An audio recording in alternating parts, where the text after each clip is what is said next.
Siapa di antara sahabat live yang kalau merasa stres bawaannya makan makanan manis?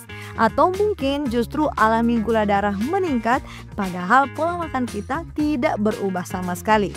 Jika kita alami ini, sebenarnya di mana sih letak kesalahannya? Mari kita cari tahu lebih banyak bersama Live. Live in Fullness to Eternity.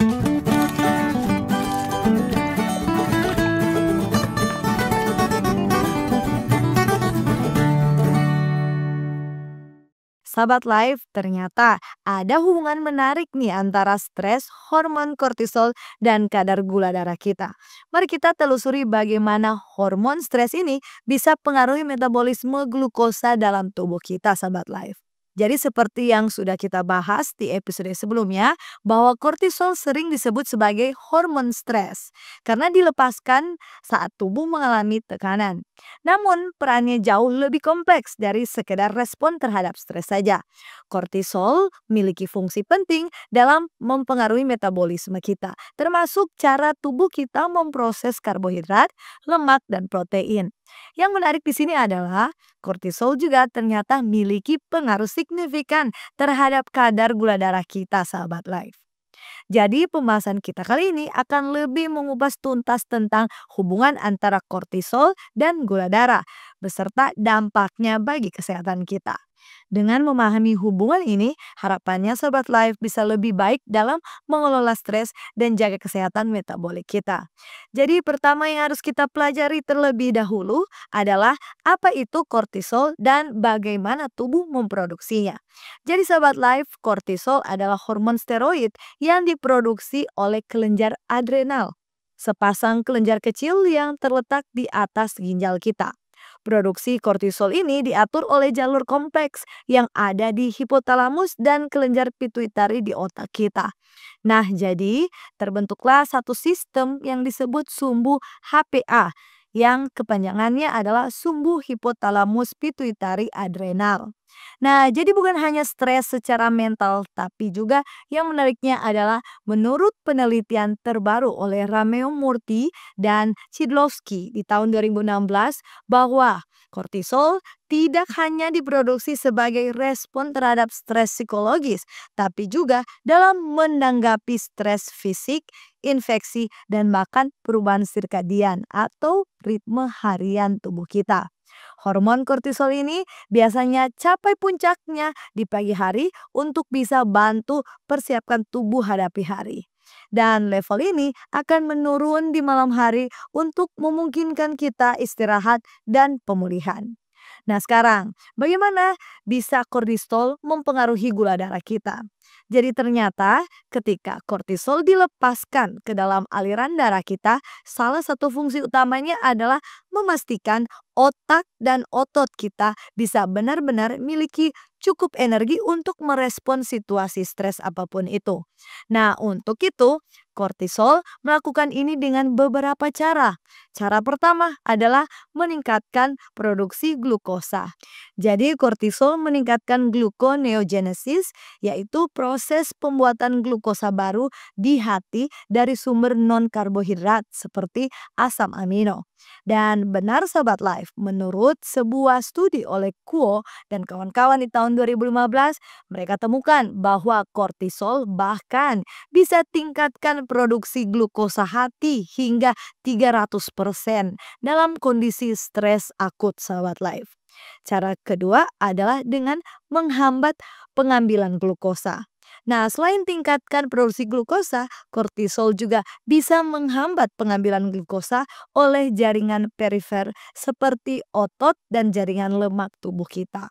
Jadi kalau menurut penelitian oleh Van Raalte dan kawan-kawan di tahun 2018, mereka tunjukkan bahwa kortisol bisa kurangin sensitivity insulin di jaringan-jaringan ini dengan buat glukosa tetap berada dalam aliran darah dan tersedia untuk otak, sahabat Life. Dan cara berikutnya adalah cara ketiga, yaitu dengan meningkatkan resistensi insulin. Jadi sahabat Life, paparan jangka panjang terhadap kortisol yang tinggi ini bisa menginduksi resistensi insulin tubuh kita. Studi yang dilakukan oleh Adam dan kawan-kawan di tahun 2017 tunjukkan bahwa peningkatan kortisol selama 5 hari saja itu sudah bisa turunkan sensitivitas insulin kita sebanyak 25%. Ini berarti tubuh akan butuh lebih banyak insulin untuk turunkan kadar gula darah yang sama. Nah, jadi setelah sahabat live mendengar 3 cara kerja kortisol untuk benar-benar bisa pastikan otak dan otot kita bisa benar-benar bekerja baik saat stres datang, tentunya efek peningkatan gula darah oleh kortisol tersebut sangat bermanfaat dalam jangka pendek saja. Ya karena bisa sediakan energi cepat kapan saja diperlukan. Namun, ada bahaya di balik itu. Jika ini terjadi untuk efek jangka panjang, ini bisa merusak kesehatan metabolik tubuh kita, sahabat life. Inilah alasannya kenapa stres kronis atau stres berkepanjangan itu sering dikaitkan dengan peningkatan resiko diabetes tipe 2. Dan kalau sudah seperti ini seperti sudah masuk ke dalam lingkaran setan yang sulit kita putus. Kenapa saya bilang begitu? Ya karena stres bisa tingkatkan kortisol dan kortisol bisa tingkatkan gula darah dan gula darah pun bisa ciptakan stres metabolik tubuh kita. Kalau sudah terjadi stres metabolik tubuh, ini pasti bisa picu pelepasan kortisol lebih lanjut. Jadi untuk cegah ini, ada beberapa faktor yang harus kita perhatikan, baik genetik kita atau komposisi tubuh kita. Apakah kita miliki banyak lemak visceral di perut kita? Atau kita periksa juga pola tidur kita. Apakah kita tidur cukup? Karena kalau kurang tidur 1 malam saja bisa tingkatkan resistensi insulin sebesar 25% dan meningkatkan kortisol pagi hari sebesar 15%.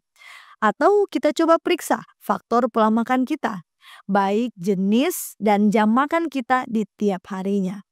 Dan sahabat live, selain perhatikan faktor-faktor tersebut, ada beberapa strategi praktis yang bisa bantu kita kelola hubungan kortisol dan gula darah yang seimbang. Jadi berdasarkan bukti ilmiah terbaru, pertama yang harus kita lakukan adalah latihan teratur. Dengan kita lakukan aktivitas fisik, ini telah terbukti efektif dalam turunkan kadar kortisol dan tingkatkan sensitivitas insulin tubuh kita. Penelitian oleh McDonald dan kawan-kawan di tahun 2018 tunjukkan bahwa latihan intensitas sedang selama 30 menit saja sudah bisa bantu turunkan kadar kortisol sebesar 25% dan tingkatkan sensitivitas insulin kita sebesar 20% selama hingga 24 jam. Teknik pencegahan kedua adalah dengan lakukan teknik relaksasi. Contohnya, silakan kita lakukan meditasi diri, pernapasan dalam, dan yoga. Ini semua telah terbukti efektif dalam turunkan kortisol. Studi oleh Pasco dan kawan-kawan di tahun 2017 menemukan bahwa 20 menit meditasi mindfulness sudah bisa bantu turunkan kadar kortisol sebesar 10 hingga 20% dalam waktu singkat. Teknik pencegahan yang ketiga adalah dengan adopsi pola makan anti peradangan. Seperti apa itu sahabat life? Ini adalah diet yang kaya akan antioksidan, asam lemak omega 3 dan serat yang dipercaya bisa bantu kurangi peradangan dan perbaiki resistensi insulin yang disebabkan oleh kortisol ini. Penelitian oleh Calder dan kawan-kawan di tahun 2020 tunjukkan bahwa diet Mediterania juga bisa bantu turunkan marker peradangan sebesar 20 hingga 30% dan tingkatkan sensitivitas insulin sebesar 15 hingga 25% dalam waktu 8 hingga 12 minggu saja. Teknik pencegahan yang keempat adalah dengan kita pastikan tidur kita berkualitas. Dengan sahabat live bisa tingkatkan kualitas dan kuantitas tidur kita, ini bisa bantu atur kadar kortisol tubuh kita. Studi oleh Hirotsu dan kawan-kawan di tahun 2015 temukan bahwa peningkatan kualitas tidur Bisa turunkan kadar kortisol pagi hari sebesar 10 hingga 15% dan sekaligus perbaiki sensitivitas insulin sebesar 5 hingga 5. Studi oleh Hirotsu dan kawan-kawan di tahun 2015 temukan bahwa peningkatan kualitas tidur bisa turunkan kadar kortisol pagi hari sebesar 10 hingga 15% dan sekaligus perbaiki sensitivitas insulin kita sebesar 5 hingga 10%. Nah, teknik upaya pencegahan yang terakhir adalah dengan kita tertawa bahagia. Ini yang tersimpel kita bisa lakukan tapi khasiatnya sudah terbukti ampuh turunkan kortisol sahabat life. Studi oleh Yim di tahun 2016 temukan bahwa 20 menit menonton komedi ternyata bisa turunkan kadar kortisol sebesar 39% dan sekaligus bisa tingkatkan toleransi glukosa sebesar 18%. Sebagai kesimpulan kita, jadi sahabat live, hubungan antara hormon kortisol dan gula darah adalah contoh sempurna dari bagaimana sistem kita berbeda dalam tubuh dan saling berkaitan. Kortisol yang dilepaskan sebagai respon terhadap stres memiliki peran penting dalam memastikan ketersediaan energi dalam jangka pendek. Namun, ketika stres menjadi kronis atau efek kortisol pada gula darah ini bisa sebabkan masalah kesehatan jangka panjang, termasuk resistensi insulin dan diabetes tipe 2. Dengan sahabat live, pahami hubungan ini bisa beri kita wawasan berharga tentang bagaimana mengelola stres dan jaga kesehatan metabolik tubuh kita.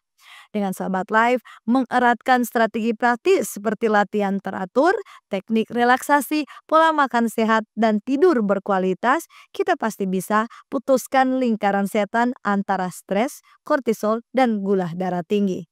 Dengan kita mengelola stres secara efektif, kita tidak hanya bisa meningkatkan kesejahteraan mental kita, tetapi juga bisa dukung kesehatan metabolik dan kurangi resiko penyakit kronis lainnya.